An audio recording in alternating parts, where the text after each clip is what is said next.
How can I work hard for something and my performance is not based upon the outcome? How can I work and my effort and my motivation and my drive is not based upon what the product will be, but more so based upon me taking pride in what I do? And so I came up with this thing called process over product. The process saved my life. And what I mean by the process, I'm talking about the way I handle my business on a daily basis and the way I go about every single aspect of my life. I live by this thing called empty the bucket. It's an unspoken law of accountability and responsibility to me on this earth and my existence and everybody that is connected to me. I just believe that I'm supposed to give everybody that is connected to me the best version of me. I just believe I deserve to give my wife and my children the best version of me. I just believe the people that I'm of service to on this earth, I deserve to give them the best version of me.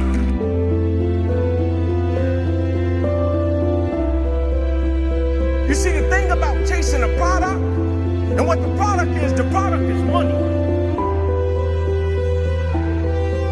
The product is a house, the product is a car. The thing about chasing a product, the product can always change.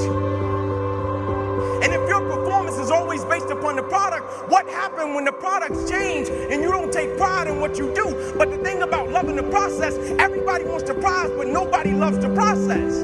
Everybody wants to be a champion, but nobody's willing to put in the work that it takes to be a champion. Everybody wants to hold up the trophy and say, man, I did it, but nobody's willing to put in the work that it takes to do it. I love the process. I love the thought of working for what I want. You're never supposed to wish for it more than you're willing to work for it. Your expectations are never supposed to exceed your effort. But a lot of people, they wish, and they're not willing to work. See, some of you in this spot where you keep asking God, what do I do next? What's my next move? And the great thing about life has a funny way of testing all of us and seeing how bad we really want what it is that we say we want. Do you know that God already designed you for a purpose in life? People can talk the talk, and people do it very well. But life is going to hit you with a certain level of opposition. Life is going to hit you with a certain level of adversity. And life is going to say to you, you said you wanted it, now let's see how bad you really want it. Prayer line. And I've been praying for 20 years. This ain't $50. This is what I'm going to do the rest of my life. 7-year-old kid doing backpedaling drills, running sprints, running laps, chasing his dream to go to the NFL. And just beyond those car lights, I could always connect with my mother's eyes. And so it made me dig a little bit deeper. It made me push myself a little bit further. It made me work a little bit harder. I live by this thing called the harder you work, the harder it is to surrender. You see, the reason people quit, they don't take pride in what they do. The harder you work, the harder it is to surrender. The single most important thing in your life is your dream. It's your dream. It's what you dream about.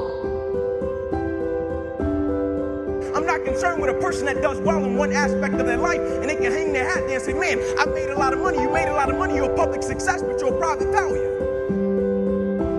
If you got no dream, if you got no vision, you're sunk.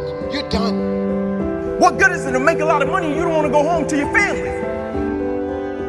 The Bible says a man without a dream or vision shall perish. And I'm not just talking about business. I'm talking about winning simultaneously in every aspect of life. The fact that they don't see the dream.